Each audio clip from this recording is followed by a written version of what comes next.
Hola amigos, bienvenidos a los sábados culturales, como los llamamos, a estos días en que el programa se dedica a temas que no sean del día a día, que nos tienen a todos bastante aburridos, creo, pero hay que hacerlo.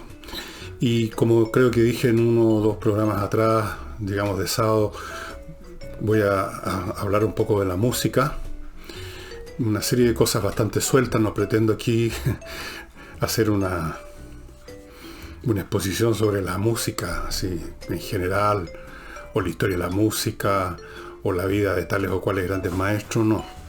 Simplemente, como ustedes ven aquí, anoté en un sobre una serie de puntos que tienen que ver con la música, algunos impersonales, otros muy personales, y así que no va a haber mucho orden en lo que voy a decirles, a contarles. Es una conversación esto solamente, no una exposición. Parto diciendo algo, o tomo algo que dije en algún programa anterior de esta semana, en el sentido que la música debiera ser uno de los ramos básicos de la educación primaria y básica, media, etcétera, y no algo que se pone y quita a gusto del último grupo de expertos que llegaron al Ministerio de Educación, o al gusto y criterio de algunos ignorantes que están en el Congreso, o de quien sea, o de los alumnos mismos, que tienen siempre la idea de sacarse la mayor cantidad posible de ramos de encima. La música debiera ser central en la educación porque, como lo era antiguamente, en la antigüedad clásica y después también, porque la música no es meramente una entretención, un adorno, una forma de arte, algo que se consume o que producen los artistas y que consume el público en general. La música es una disciplina. La música, no solo aprender un instrumento, sino que escucharla de verdad, o sea, no teniéndola simplemente como ruido de fondo, es una disciplina. Y como tal, junto con otras materias del currículum escolar, como la matemática, en los idiomas, etcétera, cumplen o debieran cumplir un rol, y lo cumplían en la época en que yo era estudiante en un colegio. La música era un ramo que estaba junto con los demás, con el mismo valor, con la misma importancia. Y yo me imagino, uno no puede ir más allá de lo que uno experimentó. Yo me imagino que de modo directo e indirecto ese aprendizaje de qué es la música, incluyendo algunos elementos técnicos básicos de cómo se compone, cuál es el lenguaje escrito de la música, ¿no? Cómo se compone, cómo se escribe lo que se compuso, cómo se hace el pentagrama, cómo son las notas, todas esas cosas en un nivel muy básico incluso son útiles para desarrollar una cierta disciplina. También se requiere disciplina para oír música de verdad. Cuando hablo de oír música de verdad me refiero a no simplemente tenerla como un acompañamiento de fondo, eso no es música. Lo que ustedes escuchan en un mall, en un negocio, no es música. Incluso si ustedes la atienden para ver de qué trata, se van a dar cuenta inmediatamente que realmente no hay nada ahí. Es una sucesión muy limitada de notas y de acordes que se repiten infinitamente, no va a ninguna parte. Es un ruido de fondo, para distraer. Supongo que tiene una función psicológica para amansar a la gente, no lo sé, pero eso no es escuchar música. Escuchar música requiere disciplina, requiere concentración, requiere solo hacer eso, escuchar música. No ir hablando, manejando con la radio puesta y haciendo 20.000, contestando el celular, eso no es escuchar música. Tercero, la audición de música de calidad, y con esto no me quiero poner ciútico y pedante y simplemente referirme a Beethoven o a Mozart, sino que música de calidad que puede ser música popular, perfectamente. Hay música popular de calidad. Exige inconscientemente el desarrollo de ciertas, no sé si llamarlas disciplinas o organizaciones de la mente para poder captarla y poder disfrutarla. Uno no se da cuenta de que está aprendiendo o que está desarrollando un determinado proceso mental, pero cuando se escucha música de calidad, concentradamente, con el afán de disfrutar el 100% o lo más posible de sus bellezas, la mente se pone en una serie de sintonías, se articula de distintas formas que generan un ordenamiento que a su vez produce, como efecto colateral, ciertos estados de ánimo más placenteros. Producen, por ejemplo, serenidad. Ustedes habrán visto montones de sitios web, lugares donde se les ofrece una música que puede ser muy simple, un gong chino, una cosa así, y el objeto, el propósito es para relajar, para dormir, para entrar a las ondas alfa, beta o gamma, lo que sea. Muchos de esos sitios, por supuesto, un cuento de hadas, no hay ninguna alfa, beta o gamma que se vayan a producir escuchando un tambor, pero con esto les quiero decir de que el ponerse en sintonía con ciertos tipos de música y ponerse de cierta manera en sintonía con la música genera rearticulaciones de los estados mentales, que son positivos. Estoy hablando de la música de verdad y no de la basura que hoy en día pasa por música, que lamentablemente se ha convertido en el himno nacional de Chile y de muchas partes, el tum, tum, tum, que no va a ningún lado. Debiera ser entonces una disciplina en todo el sentido. La música, cuando uno la ve ahora, porque con esto de YouTube uno puede ver también la música, son innumerables las oportunidades que uno tiene de escuchar una pieza musical, viéndola además, viendo la orquesta, el conjunto, el cuarteto, los cantantes, el espectáculo que se grabó, lo que sea, verla, a veces en directo, verla. Y ahí uno comprende cuando ve, por ejemplo, una orquesta que está tocando una sinfonía, o un conjunto de jazz, donde están improvisando, o cualquier conjunto que está tocando música, digamos, música de verdad. No es difícil percibir que en el ánimo de los que están ejecutando esa música reina en ellos mismos y en sus relaciones con los demás un estado que podríamos decir es el ideal con que debiéramos convivir todos unos con otros. Hay una concordia, hay una concertación, hay una disciplina conjunta, hay una distribución de papeles en la cual todos han participado. Cada uno sabe que la obra que están tocando sería otra, o quizás sería hasta imposible, si no es por la participación no solo de él, sino que los demás. Y cuando la música es hermosa, y los músicos mejor que nadie saben cuando una música es hermosa, uno observa en ellos no solo este ánimo de concordia, de cooperación, en pos de un objetivo absolutamente compartido y que produce además belleza, uno observa contentamiento.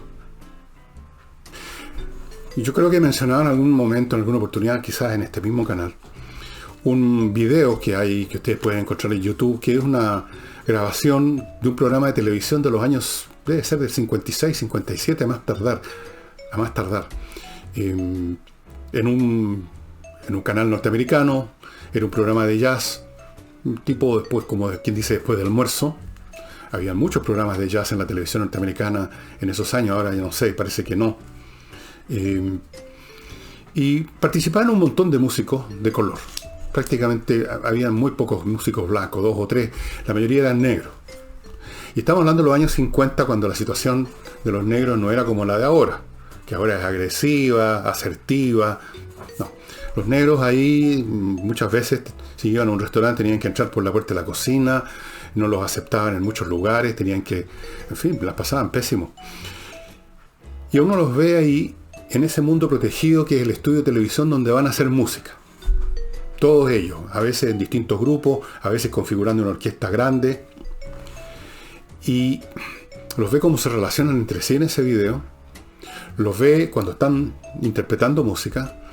Y en esos momentos uno se da cuenta que estos músicos en esos momentos, en esos minutos en que están ejecutando música, están felices. Hay júbilo.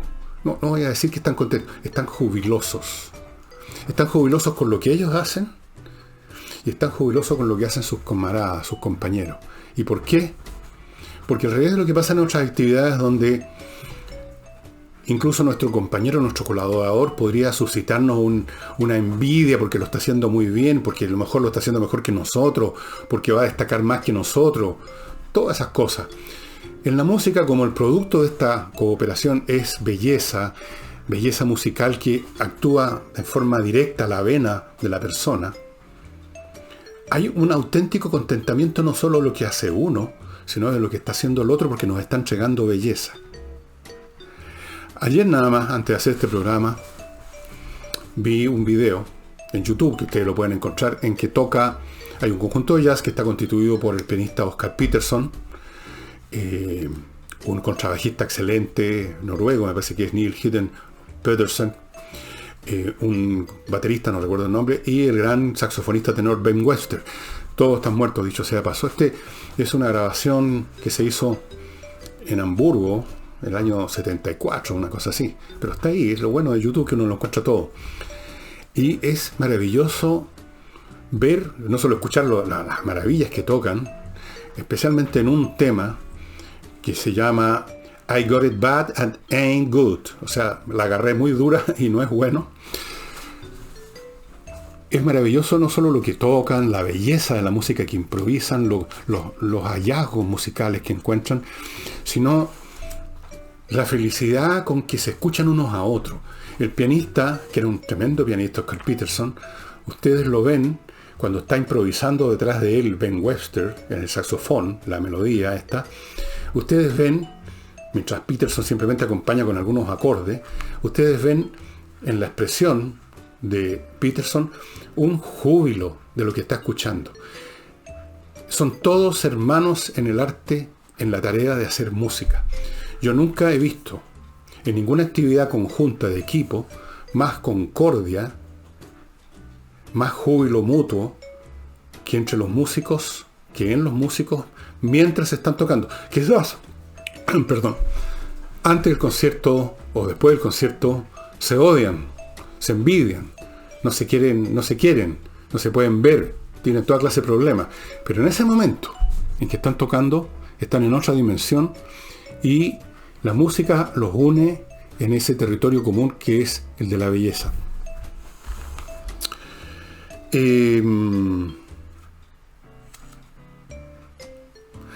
Hay una fusión espiritual. Hay un olvido de, podríamos decir, la competencia, el celo profesional. Fíjense ustedes que en el jazz especialmente el elemento competitivo está bastante más a la luz que en una orquesta sinfónica, donde los músicos están simplemente siguiendo las instrucciones del pentagrama, lo que escribió el compositor, y mirando de vez en cuando al director para acordarse de lo que el director les pidió en cuanto a cómo interpretar, porque eso es lo que hace el director durante un concierto. No es que los guíe nota por nota, eso es imposible, es absurdo. Pero están contentos, uno los ve sonreír. Muchas veces, si ustedes ven estos videos de orquestas de cualquier parte del mundo, que están tocando una sinfonía, un concierto, una cosa hermosa, uno los ve sonreír, están contentos. La música es una actividad que produce contentamiento, júbilo en los que la ejecutan y en los que la escuchan. Así es. Y permítanme, antes de continuar con este tema, que para mí es fundamental, porque para mí sin música simplemente me tiro por la ventana. Claro que estoy en un primer piso, pero igual me tiro. Permítanme partir con mi primer bloque, que va a ser Edisur, esta editorial chilena que está distribuyendo su material, los libros que publica, ya sea en ejemplares aislados o en paquetes que son muy convenientes, especialmente para hacer regalos como este, por ejemplo, que se llama Colección de Literatura Fantástica, donde hay 4 libros. Uno es un famoso libro que se pone siempre de ejemplo, creo que hasta en los talleres literarios, Otra vuelta de tuerca de Henry James, que es un prodigio en el arte de cómo escribir bien, generando suspenso. Pero no sé si es literatura fantástica, pero no importa. Después está Una princesa de Marte, de Edgar Rice Burroughs, el mismo autor de Tarzán. La guerra con las salamandras, de Karel Čapek, de un autor checo, muy surrealista. Y Cuentos de Hoffman, de Hoffman. Literatura fantástica. Hay otros paquetes que ustedes pueden ver detrás mío, a mi derecha. Hay un alto de una columna de paquetes de otros tantos conjuntos de libros que les voy a ir mostrando a lo largo de los programas. Literatura fantástica no se los mostraba hace rato. Son bonitas ediciones, además los libros tomados aisladamente están bien hechos, el buen papel, letra clara. No es una edición hacia a la virulí. Son muy bonitos, muy bien hechos, muy bien ilustrados, Se los recomiendo, editorial Edisur. Y llegaron los bombones nuevos. Pues hoy día en la mañana me llegaron una caja, porque ya me había comido la anterior, de bombones de la empresa Bomboni, este emprendimiento familiar que está teniendo ya bastante éxito, me decía la persona que está a cargo, porque aquellos que compran una caja por primera vez y los prueban los chocolates se convierten automáticamente en clientes regulares porque son exquisitos. Ellos fabrican los chocolates de acuerdo a recetas de los Balcanes, porque es una familia croata, recetas que se remontan hasta el momento en que llegó el chocolate a Europa. Y los chocolates están muy bien hechos, muy bien diseñados, cada uno es distinto. No me atrevo a abrir la caja ahora porque hoy día no quiero comer chocolate, y si la abro, esta caja no va a durar mucho. Así es que se las muestro, pero ustedes han visto en otras oportunidades los chocolates. Les sugiero que entren al sitio de Bomboni. Hay otras presentaciones de los chocolates que ustedes las pueden ver en su sitio. Y no olviden que al comprar se los hacen llegar los chocolates. O sea que ni siquiera se tienen que molestar en ir a algún lugar. Bomboni. Y ya que estamos en la música, me parece que corresponde hablar de la Academia de Música Gigena, que está haciendo clases online en un montón de instrumentos. Canto popular y lírico, pianos, teclados, bajo eléctrico, guitarra acústica, educación de la voz, saxofón, flauta, traversa, flauta dulce, clarinete, todo. Guitarra, creo que les mencioné ya. Se especializa y tiene especial interés en darle clases a los niños. Y no olviden que estas son clases online. Todo lo que les he dicho sobre la música como disciplina, por supuesto, es más importante con los niños. A ellos son a los que estamos formando. A los niños. Y aprender un instrumento, cualquier instrumento, es una disciplina fantástica. Realmente un niño que aprende música es un niño diferente, totalmente. No solo se le abren las puertas para lo que vamos a seguir conversando, para las bellezas infinitas de la música, sino que se disciplina. Así es que Academia de Música Gigena, ustedes tienen ahí el sitio para contactarse con el señor Patricio Aracena Gigena. El sitio es gigenaproducciones.com. Yo les sugiero que lo hagan, aprovechen esta costumbre y esta necesidad que se nos ha generado a todos de usar mucho más los servicios de internet, los cursos online, etc. ¿Cuál es el efecto que produce la música? Qué difícil definirlo, qué difícil es definir lo que es la belleza, ¿no? Es un tema que supera por mucho mis capacidades y mis conocimientos. Pero podemos quedarnos en lo que por lo menos entendemos instintivamente todo. La música de todas las artes, haciendo excepción por supuesto a las personas que son físicamente sordas o espiritualmente sordas, que es mucho peor. O sea que la música no les hace nada, salvo que sea una cosa rústica como el tum tum tum. La música es la más poderosa de todas las artes, la que entra más directamente al espíritu. La que entra sin ninguna mediación, sin generar ninguna conexión con una interfase. Me explico.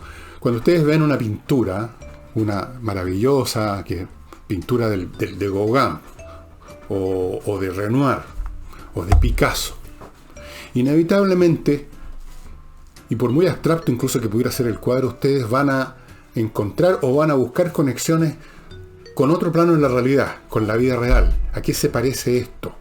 ¿Es esto una persona? O van a decir, por Dios, qué bien, como en esos cuadros súper realistas, qué increíble, esto parece una fotografía. Hay una conexión entre el mundo de lo que estamos viendo en el cuadro, de esa representación pictórica que está inmóvil, para que la recorramos con la vista, con la mente, con otros planos de la existencia. Inevitablemente vamos a hacer conexiones. No quita eso que uno no pueda disfrutar del cuadro, pero está conectado con otras cosas. La literatura, lo mismo. La poesía, lo mismo. Tiene una conexión, especialmente la literatura, porque usa como instrumento el lenguaje, que es el instrumento de comunicación y de pensamiento, y para tantas cosas. Sin lenguaje no somos más que animales. Sin querer decir nada malo los animales, que yo adoro los animales. Ellos tienen otro lenguaje, supongo yo. En cambio la música no. La música no tiene conexión con nada. Por eso cuando hay unas personas que dicen, ¿qué significa esta música?, están haciendo una pregunta que no tiene sentido. No significa nada, porque no es signo de ninguna otra cosa. Nos está indicando algo de la realidad física, de la vida de las personas, de los paisajes, de las caras de una persona, como hacen las demás artes. La música es simplemente sonidos, y esos sonidos no significan nada. Muy ocasionalmente en alguna pieza musical, un compositor por alguna razón ha metido algunos sonidos que son significativos de otras cosas. Por ejemplo, en una obra de Tchaikovsky, en el momento final hay unos disparos de cañón. Pues está representando la batalla, está representando la victoria de los rusos contra Napoleón. Entonces se escuchan unos cañonazos. En alguna otra pieza musical hay un instrumento, generalmente un pícolo, que está imitando el canto de un pájaro. Pero eso es muy raro, muy rarísimo, y aún dentro de la pieza donde están estos efectos musicales es una cosa mínima, de un segundo nada más. La música no se refiere a ninguna otra cosa que a sí misma. La música no significa nada en términos de indicar otro plano de la existencia. Pero tiene un significado que es inefable, que no sé si llamarlo significado todavía. Tiene una conexión con el espíritu absoluto, diría Hegel, quien, entre otras cosas, y aquí lo anoté, porque Hegel escribió sobre las artes y escribió sobre la música, dijo muchas cosas, algunas contradictorias, pero una de las cosas que dijo sobre la música el Guillermo Hegel es que permite la más pura y absoluta liberación del espíritu. Entre otras cosas, supongo que lo dice porque nos desconecta de estos otros planos de significado.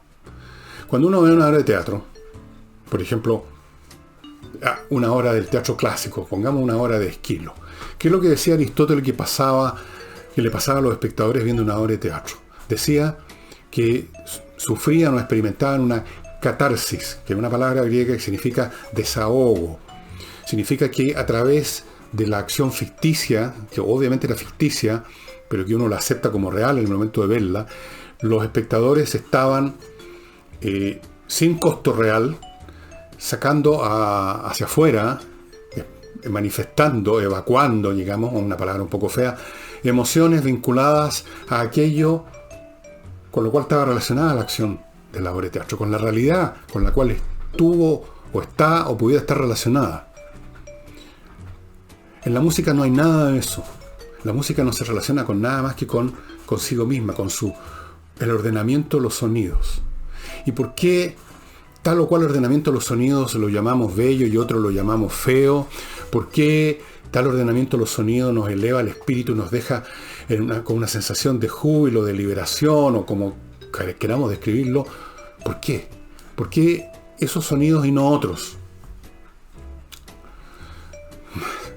Sobrepasa mi conocimiento y mis capacidades el discriminar una cosa como esa. Uno puede especular, puede decir muchas cosas, puede darse vuelta usando palabras, puede decir lo que pasa es que la música expresa la belleza absoluta, y entonces la pregunta es, bueno, ¿y qué es lo que es la belleza absoluta? En primer lugar, ¿qué es lo que es la belleza? ¿Y qué es lo que es algo absoluto en la belleza? ¿En qué sentido una belleza es absoluta? Nos damos vuelta y empezamos a simplemente caer en la semántica, en jugar con las palabras. Es el arte más intenso y poderoso, eso podemos decirlo. Es el que nos conmueve más directamente. Cuando uno ve una pintura hermosa, a mí me gusta particularmente el Gauguin, el pintor que no era impresionista, sino más bien expresionista, si es por ponerle un membrete, y predecesor de Cézanne probablemente, no sé. Un pintor que no estaba preocupado de reproducir la realidad, por supuesto. Ustedes ven las pinturas de Gauguin y no hay un intento, tampoco son impresionistas en el sentido clásico de la palabra impresionista. Bueno, a mí me gustan mucho, eso es lo importante. Pero cuando veo una pintura de Gauguin, siento una satisfacción que también es imposible de definir, pero es una contemplación tranquila, es una contemplación básicamente intelectual. Es un placer intelectual. Uno le agrada, por decirlo de una manera, las combinaciones de colores, las formas, las relaciones entre esos colores y esas formas, todo eso. Pero cuando uno escucha una pieza musical que le gusta tanto en el plano musical como le gusta a Gauguin en el plano de la pintura, la emoción que se siente es enormemente más potente. Ya no es meramente un disfrute intelectual que yo no lo podría definir, de la estructura de la melodía, de las armonías, de los timbres, de todas esas cosas.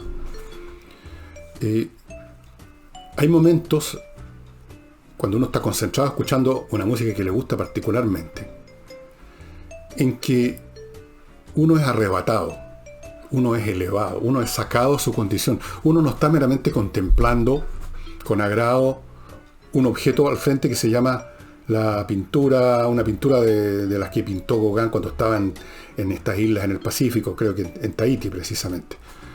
Es muy agradable, es muy hermoso, es un mundo, de repente uno quisiera estar dentro de ese mundo por un momento. No, la música lo saca a uno completamente de quicio. Yo quisiera, si pudiera, pero no puedo. Y no sé si debiera tampoco. Poner ejemplos en este programa. No puedo poner música porque hay temas de patentes y derechos de autor, montones de cosas, y yo no me puedo complicar con eso. Les puedo indicar dónde encontrarlas en YouTube, es todo lo que puedo hacer. Ayer, por ejemplo, estaba preparando este programa, haciendo algunas notas y escuchando algunas cosas en la pasada, y aparte de ese tema, de ese video y esa música con Oscar Peterson y Ben Webster que les conté al principio acerca del júbilo que manifestaba el pianista cuando escuchaba a su colega alcanzando grandes alturas de belleza en su improvisación. Aparte de eso, escuché otra pieza musical que se llama The Believer, el creyente, donde participan principalmente el trompetista Donald Byrd y el tremendo saxofonista tenor John Coltrane. Y ¿cómo les dijera? ¿Cómo explico? ¿Cómo describo? Si es que acaso le importa a alguien lo que sentí escuchando esta pieza. La sensación de estar poniendo oído a los sonidos fundamentales de los secretos más profundos, digamos, del universo. Las bellezas más recónditas revelándose ante mí como una flor que empieza, como en cámara rápida, a enflorar y mostrar sus pétalos, su corazón. Y junto con esa sensación de belleza que lo tiene a uno con la piel de gallina, literalmente, está esa sensación de júbilo, como que uno ha sido rescatado. Uno está siendo rescatado de la vida cotidiana, tan gris normalmente, o del pensamiento que es una especie de máquina lógica, por lo menos en mi caso y en muchos otros, una máquina que está moliendo conceptos y cosas, es una cosa un poquito árida. Uno es rescatado de eso y es elevado a, si yo fuera creyente, iría a escuchar la respiración de Dios. Eso siento. Y esa sensación, algunos dirán que no tiene absolutamente ningún fundamento. ¿Cuál respiración de Dios te estoy escuchando, Señor? Da lo mismo si estoy escuchando eso o estoy escuchando simplemente la música. Uno siente esa elevación y eso es un hecho. Punto. Cualquiera que sea su fundamento. Bueno, Arthur Schopenhauer, a propósito de Hegel, ahora voy a mencionar a mi querido Arthur Schopenhauer. Escribió en distintas partes sobre la música. Y tengo por aquí anotado algo de las cosas que dice Arthur. Decía que el hombre se libera de sí mismo y por lo tanto del dolor o del aburrimiento, que son los dos polos, según Schopenhauer, en que transcurre nuestra vida. Uno se libera de eso porque se libera del ego en el estado de contemplación. Cuando uno no está mirándose a sí mismo, pensando en sus cosas, sino que está completamente concentrado en algo externo. Y eso se produce de la mejor manera cuando se contempla arte. Y dentro del arte cuando se escucha la música. Y esa es la razón de esa elevación, posiblemente. Uno vive bajo el efecto, bajo el peso de la gravitación de nuestras vidas, de nuestros egos. Y escuchando música de calidad, concentradamente, lo que le pasa a los astronautas. La gravitación deja de afectarlos y vuelan libremente. Se flotan. No sé si la palabra flotar corresponde en este caso. Eso es. Permítame, antes de continuar con esto y entrando a cosas más personales y menos abstractas, recordarles algunos otros de mis sponsors, como es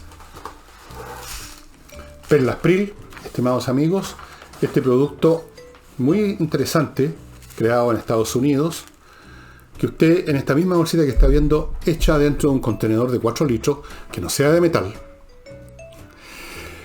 y lo deja ahí para siempre, nunca va a necesitar comprar otra bolsita. Ahí echa 4 litros de agua y al cabo de unos minutos, una hora, puede ser una o 2 horas, el agua queda desmineralizada, queda con otro sabor, queda más livianita. Todos los metales pesados que son nefastos para la salud, a largo plazo se van acumulando poco a poco, hasta que generan efecto. Y esto le va a durar toda la vida. Agua completamente rescatada, liberada de minerales pesados que son muy abundantes en países como el nuestro, cuyas aguas vienen de la cordillera. El agua que viene de la cordillera viene avanzando por kilómetros y kilómetros de ladera y arrastrando minerales, arrastrando material. Perlaspril, estimados amigos, ahí está la dirección. Recuerden, ustedes preparan esos 4 litros, los echan en otro recipiente y van preparando otros 4 litros todo el tiempo que quieran. Os recuerdo también miclimo.com, que les ofrece estos equipos realmente espectaculares que le dan el clima que usted quiere en la época que usted quiera. En toda época, digamos, no en la época que usted quiera. Las épocas vienen por su cuenta. Usted no es que quiera que llegue el verano. El verano llega el invierno, llega el otoño. Usted tiene su casa climatizada como usted quiere. Eso sí lo puede hacer a su voluntad con Climo. Estos dispositivos que cumplen todas las funciones, incluyendo el filtrado del aire, incluyendo estar conectado a internet. miclimo.com. Y termino este bloque con el ajedrez. Esto hace tiempo que no se los mostraba. Esto es una de las cosas que vienen en la caja con las piezas y el tablero que ustedes están viendo arriba en el gráfico. Este es un manual para los niños que no saben nada. Mis primeros jaques. Todo muy bien ilustrado en un excelente papel para que los niños aprendan cómo se mueven las piezas, qué pueden hacer esas piezas. Todo lo que se requiere para aprender a jugar. Y les repito lo que les he dicho tanto, que esto es lo mejor para un niño. Y para los adultos quizás lo mejor sea esto. No, el ajedrez también. Una botella de vino de la viña Lof, viña de boutique, viña para conocedores, viña para usted. Estos tipos de aquí de Lof no producen millones de toneladas y de botellas para mandárselas a los chinos, a Estados Unidos, no. Ellos producen un poquito de calidad para usted, para mí, para los que nos gusta el vino rico. Son vinos excelentes. Yo sé que esta misma botella se la he mostrado otras veces un montón, pero las que tenía distintas para mostrárselas, me las tomé ya. Padre, confieso que he pecado. O confieso que he bebido, más bien. Muy buenos vinos, estimado amigo, pónganse en contacto con la viña. La única condición es encargar por lo menos 6 botellas, pues si no, no los pueden atender. Una caja con 6 botellas se toma igual de todas maneras en un ratito. Y ¿qué más? Bueno,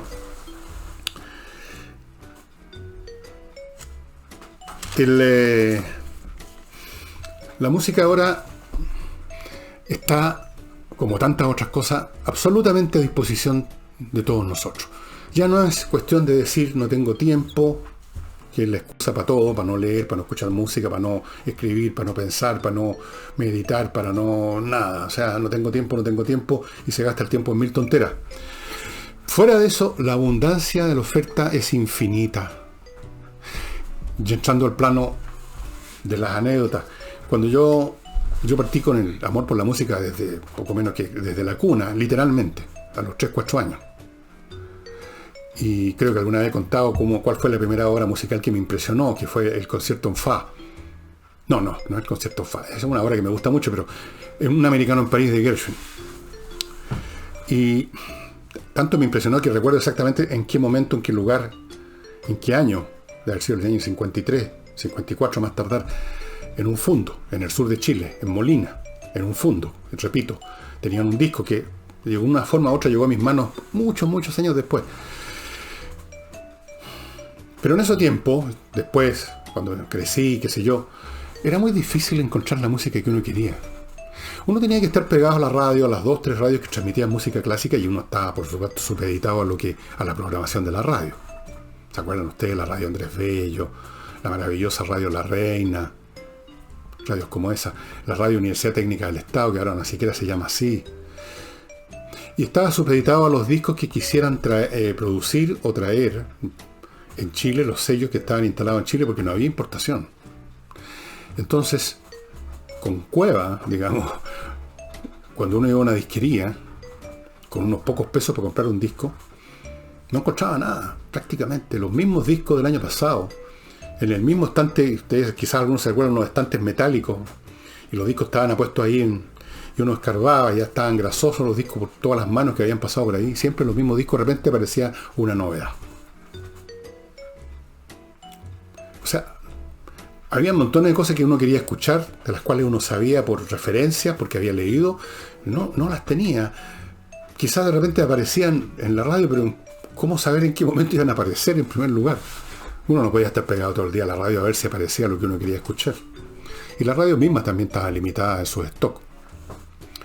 Pero llegó un momento en que empezaron las importaciones, que se liberó el mercado en este sentido, y empezaron a llegar los discos fabricados fuera de Chile, por montones, primero los LP, y eso fue para todos los que nos gusta la música una revolución, ¿verdad? ¿Se acuerdan? Millones de discos.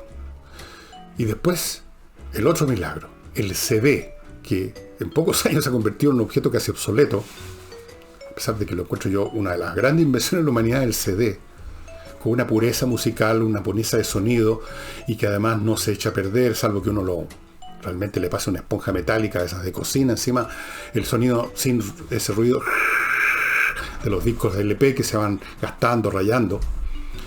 Maravilloso. Para mí, en los años en que empezó eso, de haber sido en los 80,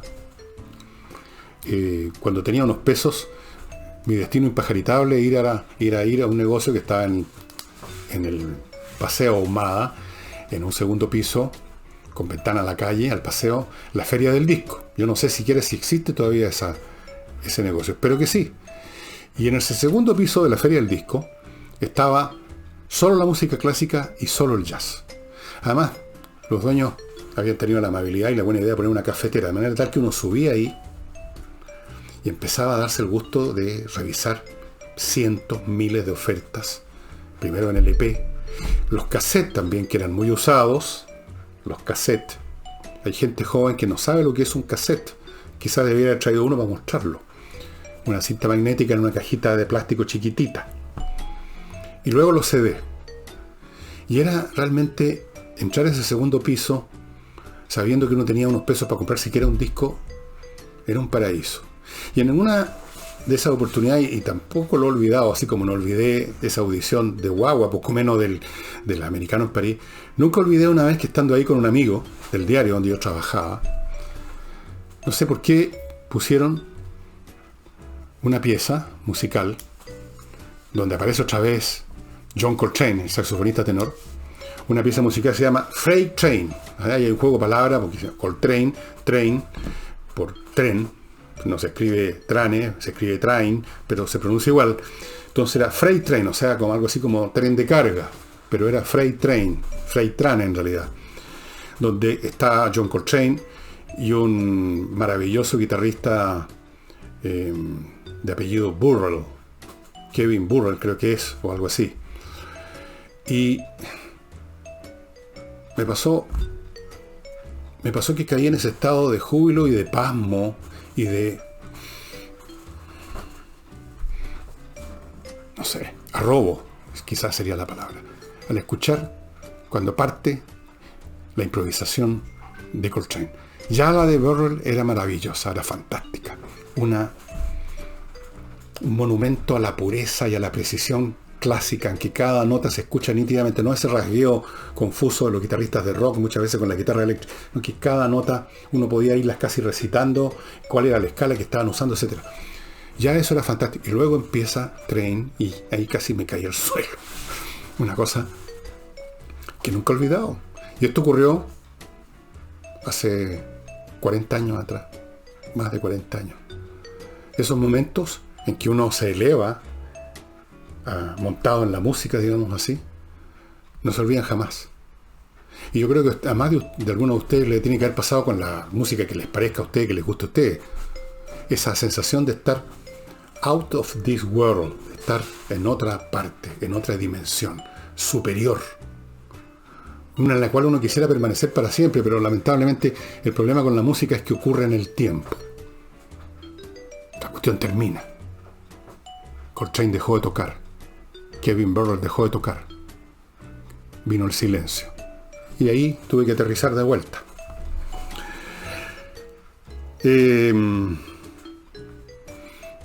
Los discos LP y los cassettes, por cierto, por sí mismos ya como objetos físicos, yo tengo todavía muchos discos LP y de repente tengo un tocadiscos de muy mala calidad, muy mediocre, pero que sirve.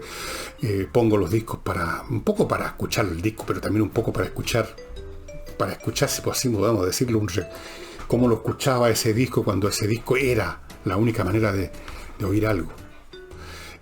Ahora pasa con los CDs, que siendo tan fantástico, yo tengo millones de CD, rara vez los ocupo porque está este otro medio que se ha instalado, que es la internet.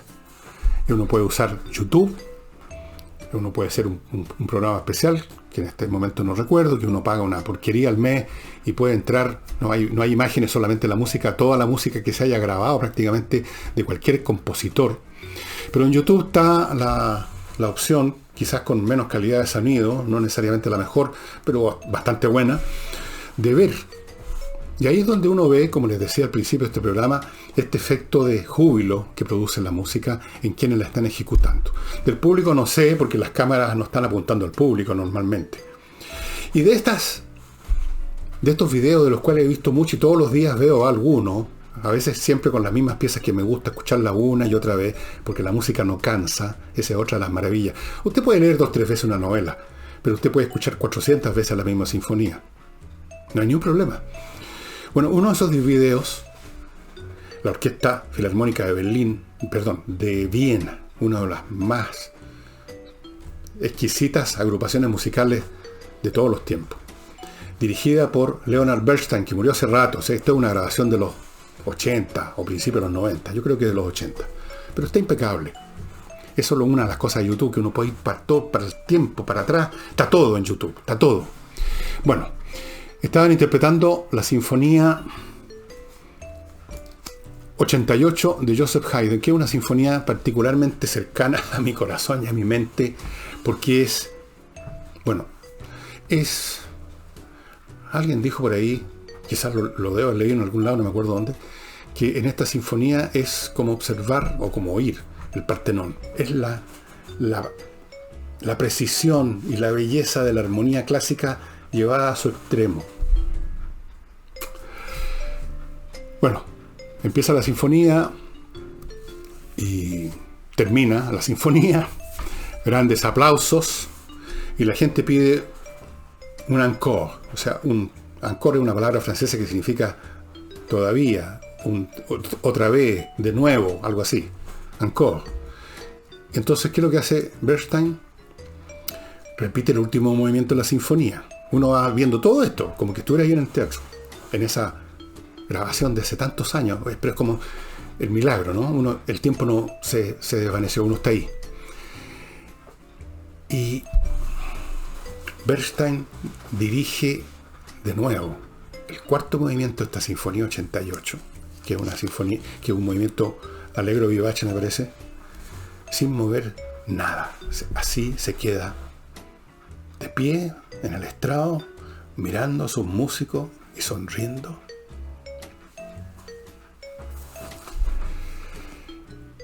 Te dirán, bueno, ¿y qué hay con eso? No, hay tanto ahí. Los miraba Bernstein, a esos maravillosos músicos de la Filarmónica de Viena, como imagino yo, si existe Dios, que mira a sus amadas criaturas. Miraba, iba siguiendo, complacido, cómo tocaban, cómo las cuerdas, luego entraba el tipo del oboe, y así sucesivamente. De repente hacía unos gestos, como si dirigiera con los gestos, hacía unas cosas así. Yo los compelo. I compel you all a que entren a YouTube y busquen esa pieza. Pongan Haydn, Sinfonía 88, Leonard Bernstein. Bueno, ustedes busquen como les parezca y van a llegar. Y aparte que una sinfonía maravillosa, si quieren van directo al último movimiento para que vean esto que nunca he sabido yo que se haya producido, ¿no? Un director que no mueve un dedo y solamente va mirando con una... Otra vez aquí aparece la palabra que les he mencionado antes, júbilo.